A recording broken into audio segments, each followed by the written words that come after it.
in the previous couple of lessons, what we've been doing is integrating, random functions, and we've been getting an antiderivative for these particular functions.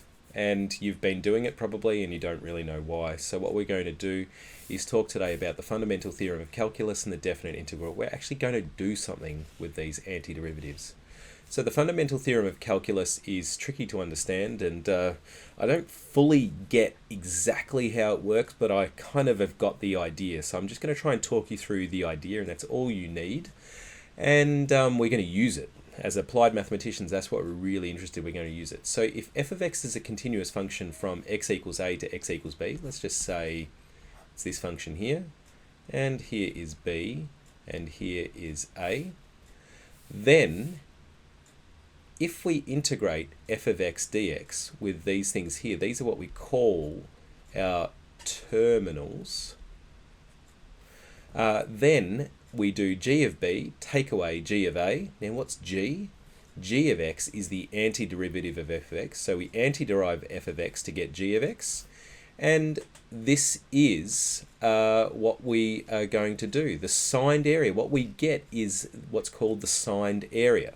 So it's important to note that we don't get necessarily the actual area under the curve. What we get is the signed area, and I'll try to talk you through that a little bit more.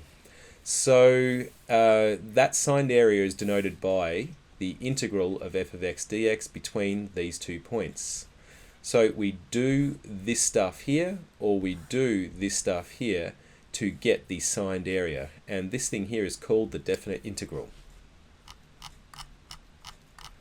So let's start with the graph of y equals 4x on the Cartesian plane. So when x is 1, y is 4.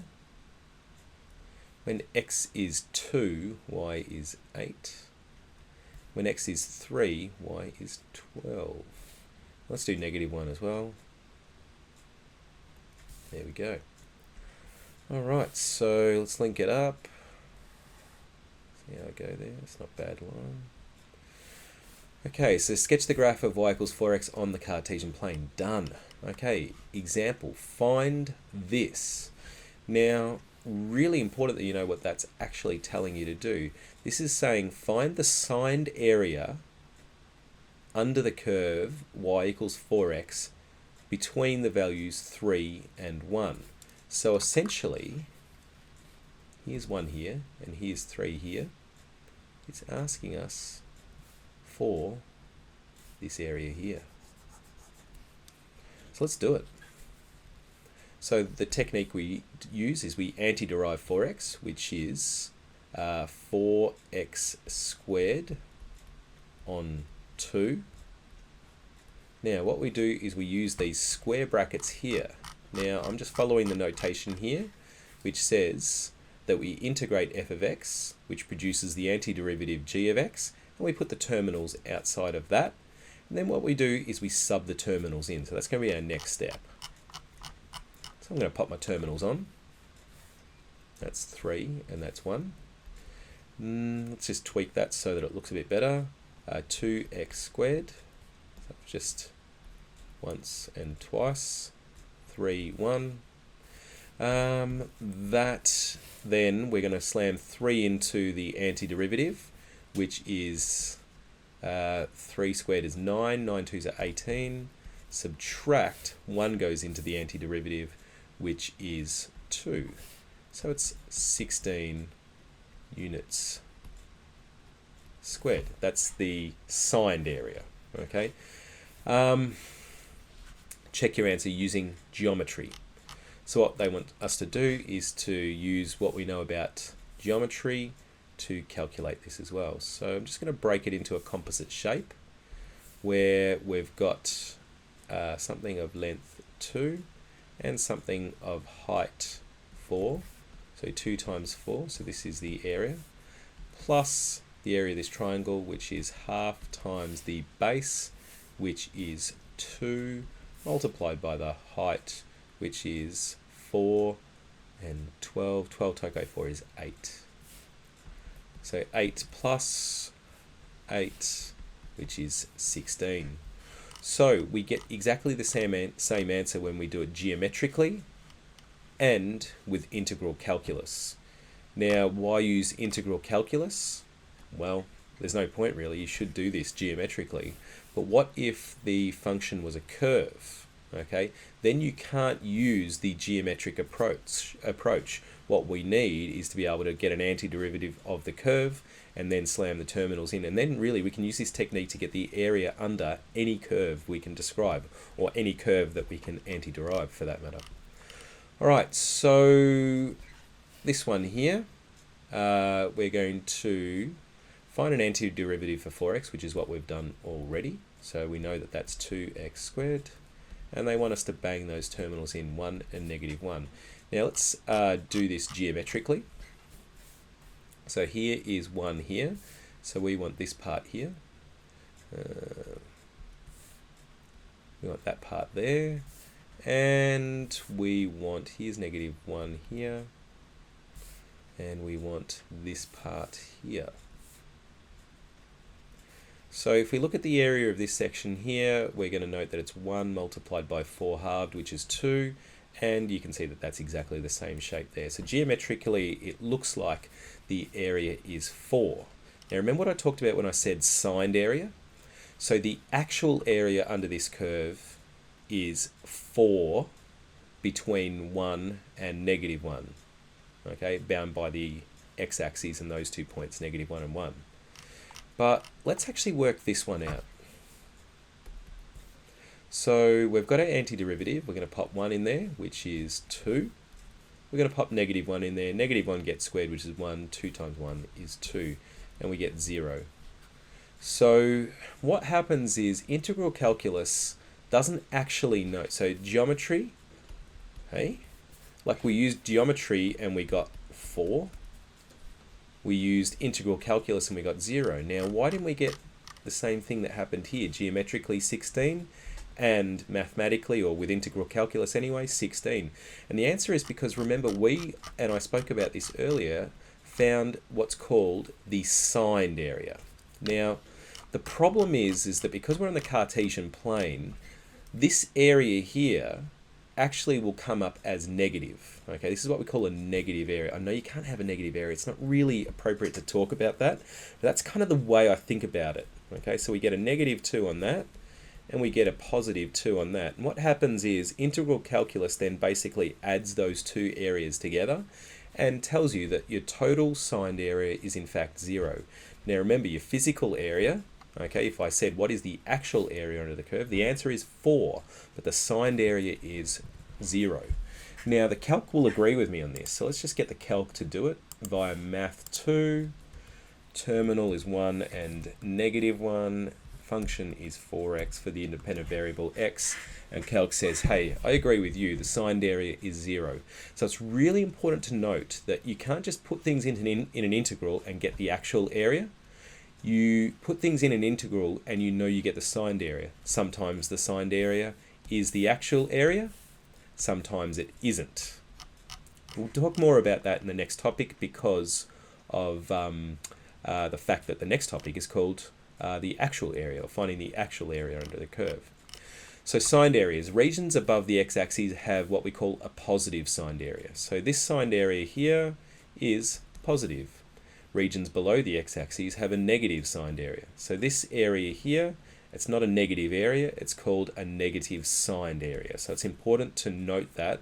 I heard in the examiner's meeting, one of the examiners correct someone who said a negative area, saying very correctly that you can't have a negative area. You can have a negative signed area though. Right, this area here is positive, this area here is negative.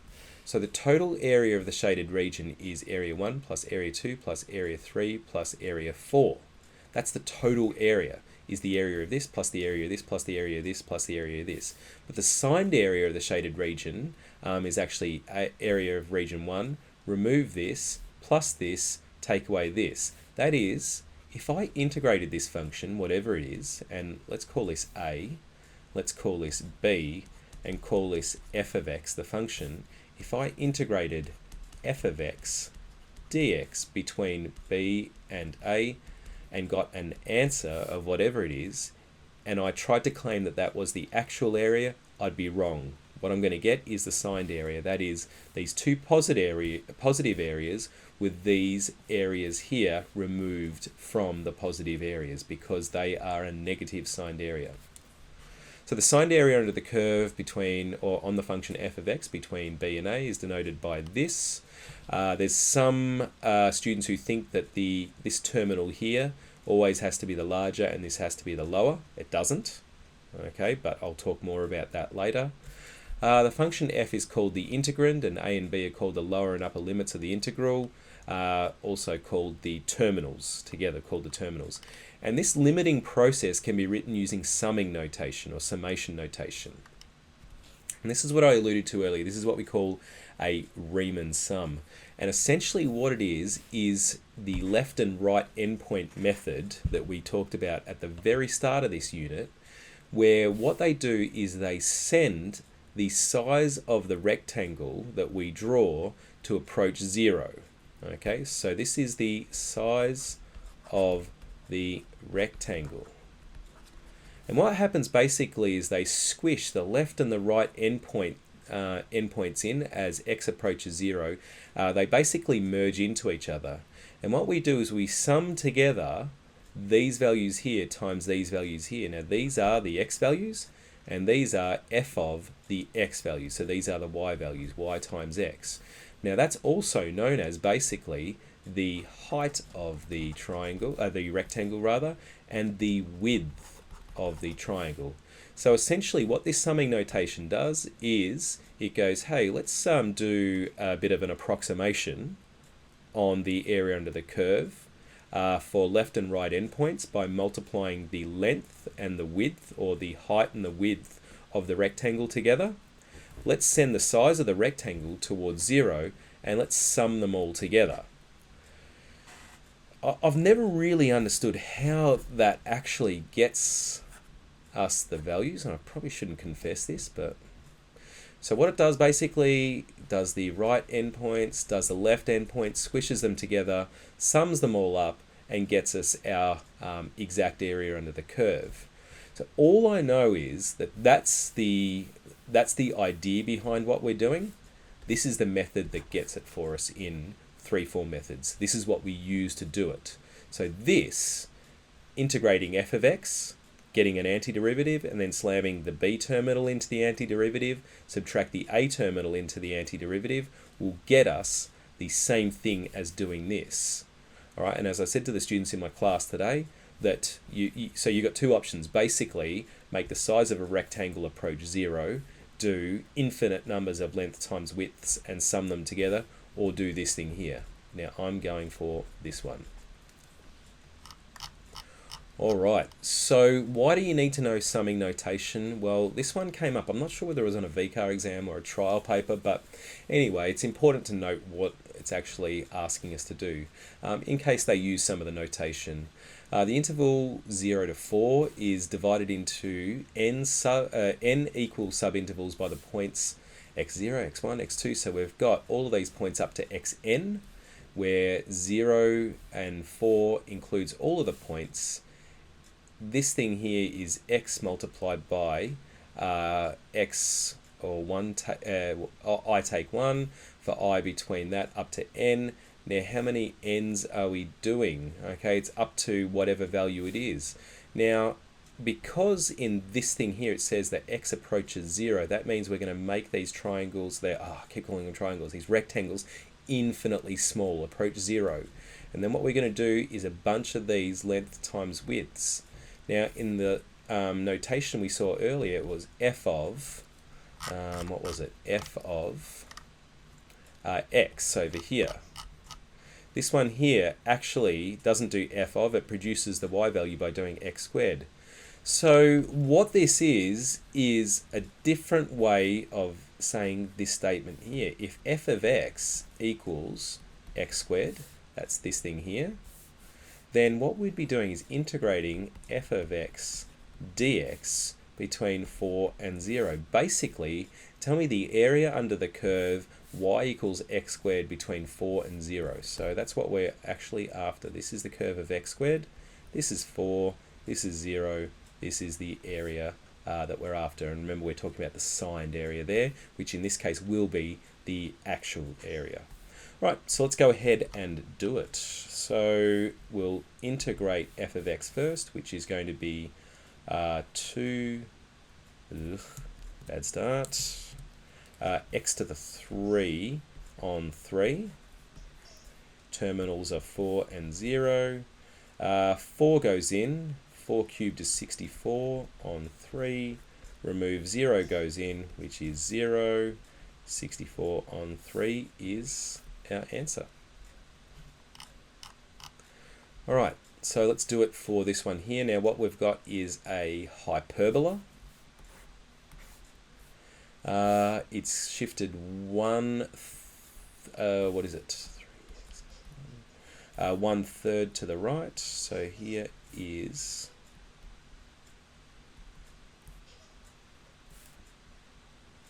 what a hyperbola looks like, and it's going to be from -1 to -2. So we're basically after this stuff here.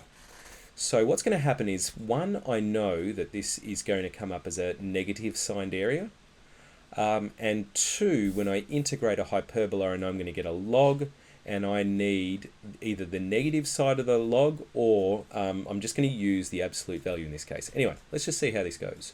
Right, so the first thing is 2 comes out, -1, -2, 1 over 3x take 1 dx.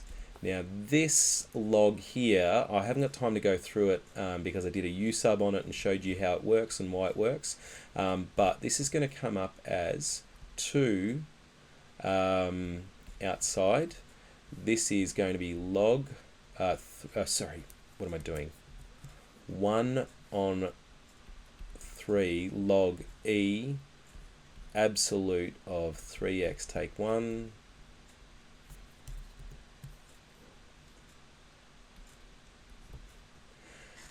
close that, terminals on. Okay, now what we can do with this is just yank that 1/3 out as well. So 2/3 comes out, and let's rewrite it.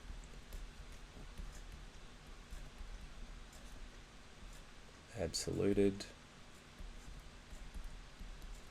Alright, let's go ahead and do it. 2/3. Alright, so we'll have the big bracket. Let's work this one out here. That's going to be -1 goes in to be -3, -4. Absolute value of -4 is 4 log e 4. Close my brackets. Take away, -2 goes in, -6, -7, which is 7.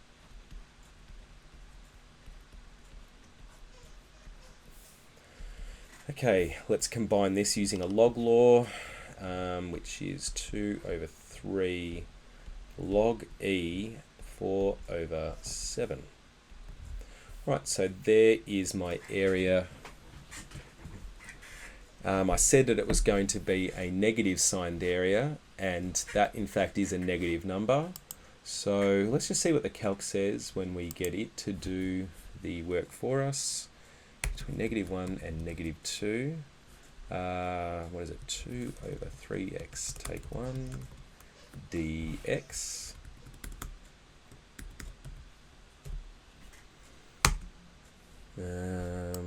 Standard. So there is the calc's answer. We can hit simp on that and get that. Now what they've got is a different version of the answer, so we'll just use this law here, or not law, but this technique, I suppose, if you want to call it that. 4 to the -1 over 7 to the -1 equals 2 over 3 log e. Oh, that was silly. I forgot to swap them around. 7 to the -1, 4 to the -1. So I've grabbed that, thrown it there, grabbed that, thrown it there, and use that negative index law.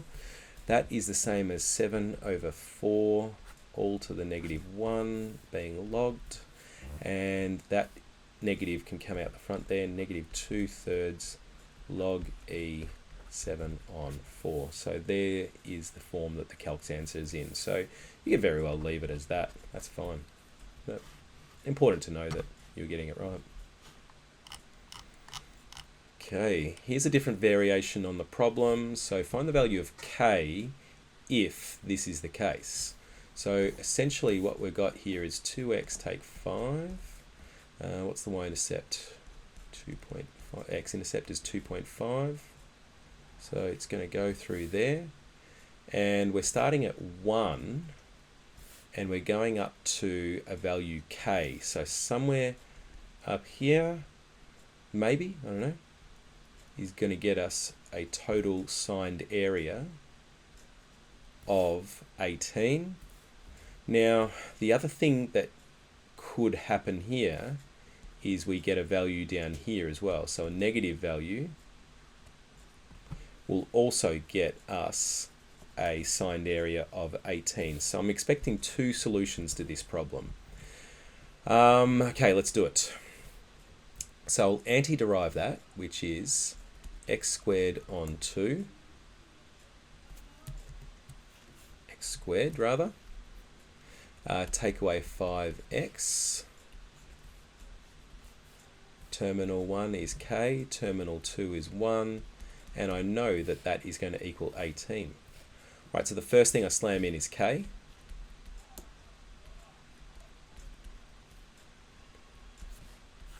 Then I slam 1 into the antiderivative.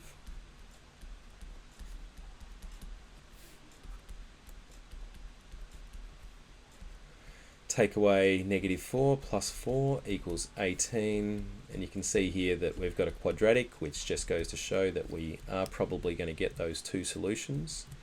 What's 4 take 18? Negative 14. 7 and 2, isn't it? Yeah. K take 7. K plus 2 is equal to 0. K is equal to 7. And K is equal to negative 2. So this value here is going to be 7. That will get us that signed area of 18. Not actual, but signed. This one here will actually give us an area of 18. This physical space here will be 18 units squared. And they're proposing that that happens from negative 2 onwards. Now you might ask here, and this is a situation where our upper terminal is less than this terminal here. And what's happened is these terminals get reversed. And what happens is if that I've got this negative signed area, if I reverse the terminals, that area becomes positive. I'll just explain what I mean. So I'm going to integrate between negative 2 and 1, 2x take 5 dx. And what this is going to say is that the area here, or the signed area, is going to be 18, and it does. But if you say, oh, I thought it always had to be the higher terminal first and the lower terminal second, well, we can do that. But we've got to know that in this case here, because it's below the x-axis, the signed area will come up as negative. Okay, so this answer here will be negative 18. So a common technique by students is to, when they know that the signed area is going to come up negative and they want the actual area, they'll often flip the terminals to get us the positive amount. Negative 1, was it 1, I think, 18. More on that later because we'll cover, again, actual area. So there's a couple of properties, or not a couple, but here is 5 properties that are really important to know. This first one here is the idea that if you're integrating for f of x at a point A all the way to a second point, which is the same as the first point, we're going to say that the area is nothing. And that's because, again, what integral does is it draws infinite numbers of these lines between the lower and the upper value, or the upper and the lower value, and then sums them together because it makes the lines approach 0. So essentially the width of this line is going to be almost 0 multiplied by a height, which will come out as 0. So it just says, hey, there's nothing there. Okay, so the area under the curve is 0. Why you'd want to do this in the first place, I don't know. Usually you want to find the area under a curve between 2 points. So anyway, just note that comes up as 0. Okay, this one here, what are we doing? When we integrate f of x between b and a, and then integrate f of x between c and b, notice that these 2 points here connect up. And so essentially, instead of doing these 2 integrals separately, we can do them all in one hit. So this is just basically rolling the integral into one. Now, what does that mean? So we've got b, a, and c here. This is our curve.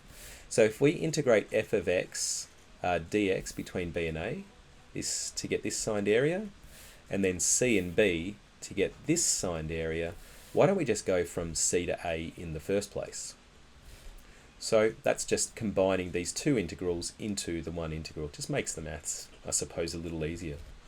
All right, this one here is a good one to know. So if we integrate a function between b and a, what I can do is grab this coefficient to the function, or the dilation from the x-axis, and bring it out the front. So we can rewrite it as k f of x between b and a.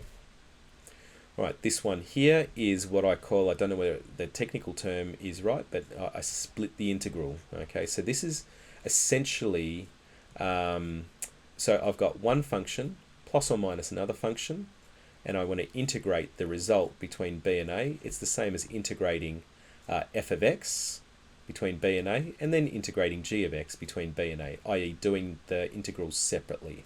Okay, again, down the track you'll see reasons why this might be a good option. Here's what I described finally, which is that if I integrate between a and b for a function, okay, and I get a positive signed area, then if I flip the terminals, what will happen is I get a negative signed area. Okay, so that's what I was describing earlier. So flipping the terminals is a good thing. All right, so here's some examples of the usage of those. What we're doing, we're being told that when we integrate f of x between 5 and 1, the signed area is going to be 6. So let's just draw that between 1 and 6, 5 rather.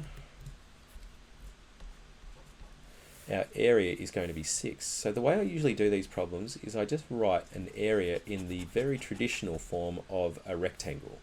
Okay, so here we got 4, and this is going to be a height of 2 in this case. Don't really need to know that. All we need to know is this shaded area is going to be 6. Alright, so if that is the case, then what will this be? Alright, so a couple of ways of doing this.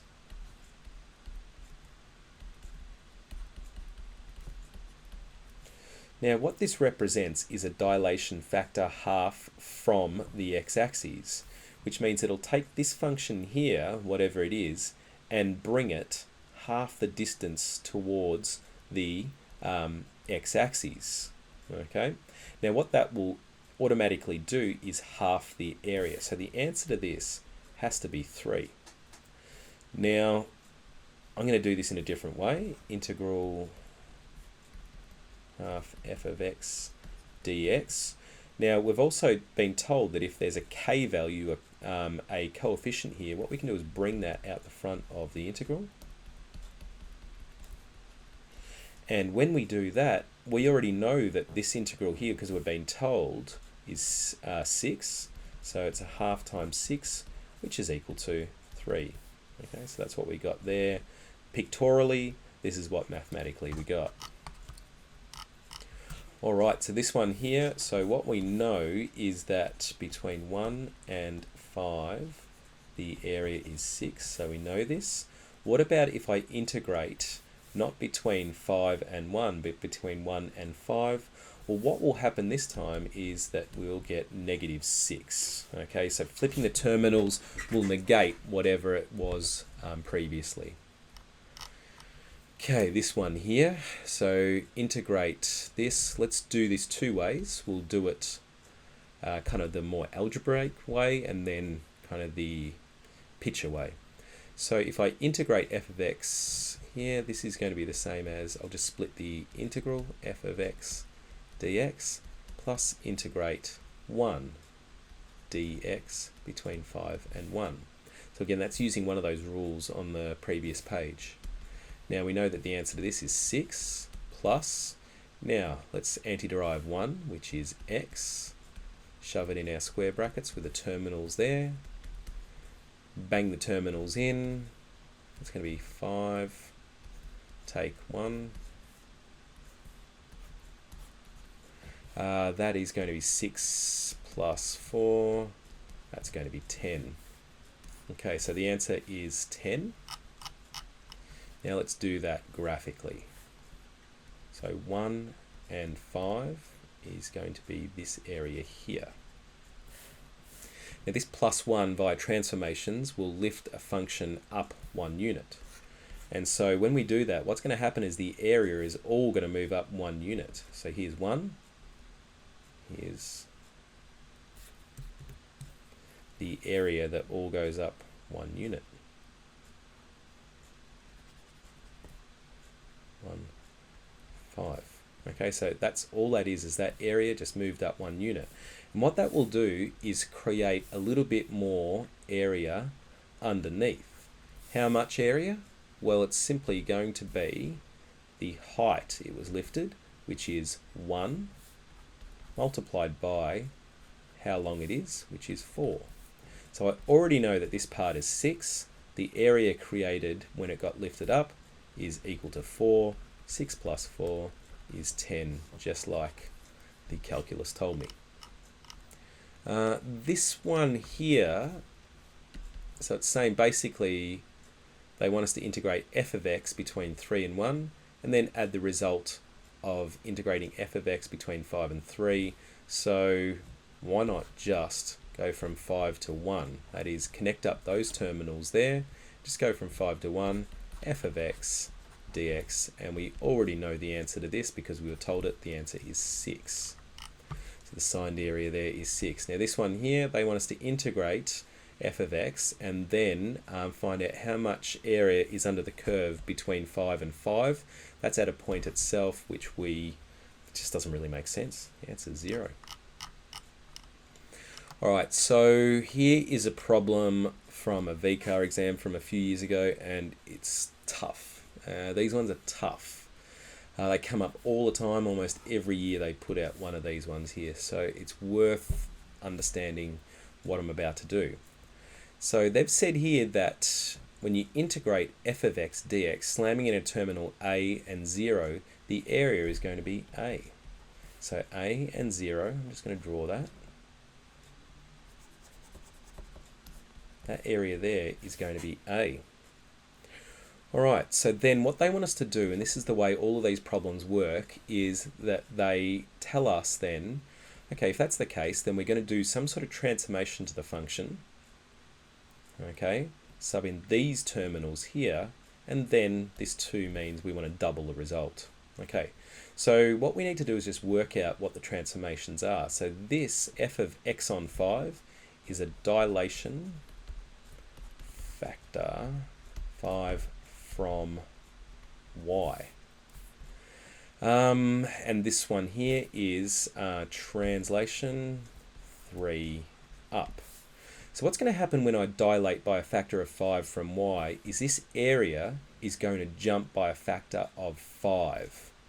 Okay, and what's going to happen is that this a here will jump by a factor of 5 as well, so 5a. So the area is going to become 5 times larger than it was, okay, if I look at the area from 0 to 5a, which just so happens is what that terminal is asking us for. So it's by design a problem, right? If this problem came out and this terminal said 4a there, the problem can't be done. So you'll find when you transform, it'll match up quite nicely with whatever the terminals are. Okay, so this total area now becomes 5a after the first transformation. So we've got 5a here. Alright, now what happens is they shift all of this area up 3 units. Okay, so what's going to happen is 3 units, and we get that area that I described earlier. It's this stuff here, and this is 5a. So we already know that this is 5a units. This one here, this new area created, is going to be 3 units high and 5a units long, which is 15a. Alright, they get added together to give us 20a. So these transformations between 5a and 0 create an area of 20a, and then the area gets doubled to be 40a. Hardly anyone would have got that. Okay, here's another one. So we just do all of these problems in exactly the same way. Between 3 and 1, f of x dx is 8. So here's 1, here's 3, and this box is 8. The area is 8 units squared. Right, now what we want is this. Okay, so they want us to work out this.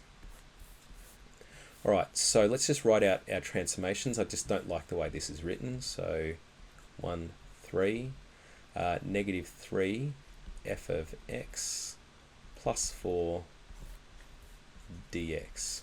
Alright, so the transformations are a dilation factor 3 from x. This is a reflection in x, and this is a translation for up. Alright, so let's do our dilation. So what's going to happen is when I dilate by a factor of 3, this area here will become 3 times the amount. So instead of 8, it's going to go up 1 and up another. So it'll be this big area here, 3 times as large between 1 and 3. That means this area here will be 24 units squared. Alright, then what happens is this gets reflected. So I'm running out of room here, so I'm just going to continue this diagram here. I'm just going to draw it on a bit of a smaller scale. So it gets reflected, and that then, if I do an integral of 3 and 1, negative 3 f of x dx, the answer at this stage will be negative 24. Alright. Now what's going to happen is that this gets lifted up 4 units. Okay, so what will happen is that it is going to go up 4 units. So this will be 4 here, okay, and what it will do is create a positive amount. So this is going to be 4 multiplied by 2, so this is 8, and what it's going to do is actually remove that 8 off the negative 24. So our total signed area, when I put the plus 4 on there, is going to be now negative 16. So that positive 8 is removed from the negative 24. So we get negative 16 as the signed area. Then what this question does is it flips these terminals here. So instead of 1 and 3, instead of 3 and 1, it's 1 and 3, which will negate the result, which negates negative 16, which means it becomes 16 or positive 16. So there's our answer there. So there might be an easier way to do those ones, but I find just with a quick couple of pictures, all I do is I just scribble these out. They're all the same once you do one of these questions. They're the same every single year, and you just get really good at just quickly drawing these pictures. So again, it's taken me a little while to explain. I'm not saying I'm good. I've just done a million of these questions. I can just knock these out really fast. Here we go. One from a St. Kevin's sack that a girl in a class of mine passed on to me a few years ago. So let's do this one here. She said she got it off her brother's sack and wondered how to do it. So I thought I'd pop it on our notes as well. So what they say is we've got this. So 3 and negative 5. The signed area is 7. Okay, and what they want us to do is find this one here with a terminal 2, 0. So what the hell is going on there? Well, same again. What we'll do is we'll just write that out, 2, 0, and to state the transformations in Dr. T, what I'm going to do is yank that 4 out, x take 5 on 4 to create this, remember, single x, one single x. Alright, so now what I can do is state the transformations, which is a dilation factor. This thing here represents a factor quarter from y, and this is a translation 5 on 4 to the right. Okay, so let's first of all dilate this area here. So what's going to happen is it was originally 3, it gets multiplied by 5 by a quarter. So that will become 3 on 4. Okay, so it's a quarter of the size. This one here gets pulled in to be negative 5 on 4. I'm just approximating these values, right? So what's going to happen is the area, the overall area shrinks. Okay, and how much does it shrink by? Well, the fact that the dilation is a factor a quarter means the area will shrink by a factor of a quarter. It was originally 7. Now, this area represented here is 7 on 4. But that's not what this question wants. This question wants the area not between negative 5 on 4 and 3 on 4, but the area between 2 and 0. Well, what this transformation does is it says, hey, can you shift this area here over 5 on 4 units to the right? So let's do that. So this one shifts 5 on 4 units to the right. So we're going to add 5 on 4 to 3 over 4, which becomes 8 on 4, which becomes 2. So that goes to there. So it shifts over to 2. Okay, so that's the start of it.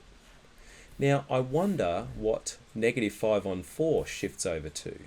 So let's add negative 5 on 4. To negative 5 on 4, we'll add 5 on 4. That's 0. So it moves over to there. And what it does is it'll move this chunk of blue over to here. So that now this chunk of blue, let's draw it with a different color. Yeah, green maybe, yeah. Goes to there. Now this one here asks for the area between 2 and 0, which is just this area here, which was this area here, which was the dilated version of this area here. So it just basically moves this 7 on 4 units over to the right, which means our answer is 7 on 4. Okay, so final problem for this particular topic. Consider the graph of y equals 2x plus c, where c is a real number. The area of the shaded rectangles is used to find an approximation of the area of the region bound by the graph. The x-axis and the lines x equals 1 and x equals 5. Total area of the shaded rectangles is that. Find the value of c. Okay, so i.e., how much would the 2 to the x function be translated up before we get an area of 44? Okay, so what we'll do is, I know that this area here, let's work it out, it's going to be 1 unit long, so it's going to be 1 times this value here, and let's call y f of x, so I can write this down in function notation. So it's going to be 1 times f of 1 plus this one here, which is 1 by f of 2, plus 1 by f of 3, plus 1 by f of 4. And I know that when we add all of those areas together, the question tells me that the answer is 44. Right, so I'm just going to bang this into the calculator by first of all defining f of x as 2 to the x plus z. Not plus c, just z, because it's just more accessible. Okay, let's go a solve. And what we'll do is f of 1 plus f of 2 plus f of 3 plus f of 4 equals 44. And can you solve that for z or c?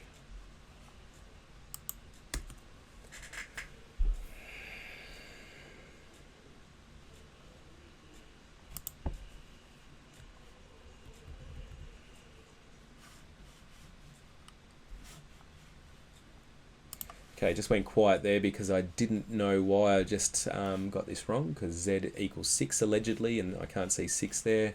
And I just had a quick look, and I'm rushing to try and get this video done.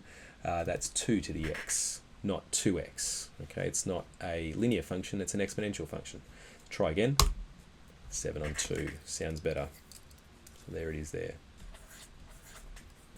All right, so what you'll need to do is exercise 11E, do all of the problems here, send you that worksheet as well.